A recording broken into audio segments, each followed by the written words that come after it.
Hello అందరికీ.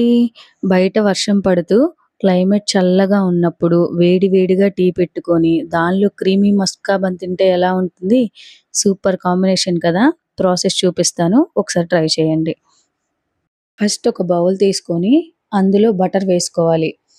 ఇప్పుడు ఇందులో మీ స్వీట్‌నెస్‌కి తగ్గట్టుగా అంటే మీరు ఎంత స్వీట్ తింటారో దానికి తగ్గట్టుగా కండెన్స్డ్ మిల్క్‌ని యాడ్ చేసుకోవాలి. ఇలా యాడ్ చేసుకున్న తర్వాత ఒక విస్కర్ తీసుకొని బాగా కలుపుకోవాలి. మీ దగ్గర ఇంట్లో టైంకి బటర్ అండ్ అలానే కండెన్స్డ్ మిల్క్ లేకపోతే దాని ప్లేస్‌లో మీరు ఒక హాఫ్ లీటర్ పాలు తీసుకొని అందులోకి లెమన్ పిండి పాలు ఇరగ్గొట్టుకోవాలి. దాని తర్వాత కొంచెం షుగర్ యాడ్ చేసుకొని కోవా ప్రిపేర్ చేసుకొని పక్కన పెట్టుకోండి. ఇప్పుడు ఒక బన్ తీసుకొని ఇవి సూపర్ మార్కెట్‌లో ఎక్కడైనా అవైలబుల్‌గా ఉంటాయి. ఇన్ కేస్ ఈ బన్ దొరకకపోతే మనం నార్మల్ మిల్క్ బ్రెడ్ ఉంటుంది కదా! దాన్ని కూడా యూజ్ చేసుకోవచ్చు. ఇప్పుడు ఒక బన్ తీసుకొని దాన్ని మిడిల్‌కి కట్ చేసి 2 పార్ట్స్‌గా డివైడ్ చేసుకోవాలి.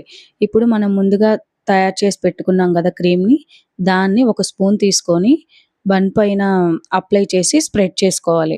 అంతే మస్కాబన్ తయారైపోయింది. ఇప్పుడు మనం టీ రెడీ చేసుకుందాం.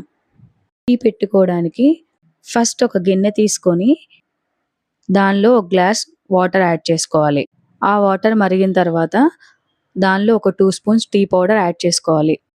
నెక్స్ట్ కొద్దిగా అల్లం తీసుకొని అల్లంని కూడా తురిమి యాడ్ చేసుకోవాలి.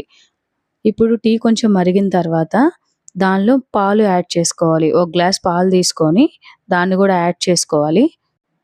ఒక పొంగు వచ్చిన తర్వాత షుగర్‌ని కూడా యాడ్ చేసుకోవాలి. షుగర్ యాడ్ చేసిన తర్వాత ఒక గుంత గరిటె లాంటిది తీసుకొని టీని బాగా మిక్స్ చేసుకుంటూ ఉండాలి. చూసారా కలర్ ఎంత వచ్చిందో? టీ కూడా రెడీ అయిపోయింది. ఇంకేముందండి, మనం ముందుగా ప్రిపేర్ చేసుకున్న బన్ మస్కా పైన ఈ టీని పోసేయడమే. లేదంటే ముంచుకొనైనా తినండి. నచ్చిందా? మరి ఇంకేంటి లేటు? ఈరోజు ఈవినింగ్ మీ ఇంట్లో ఈ రెసిపీని ట్రై చేసి ఎలా వచ్చిందో నాకు కామెంట్ చేయండి. వెళ్ళిపోయేటప్పుడు మన ఏఎస్‌కే కిచెన్ లైఫ్ స్టైల్‌ని సబ్స్క్రైబ్ చేసుకోవడం మర్చిపోవద్దు.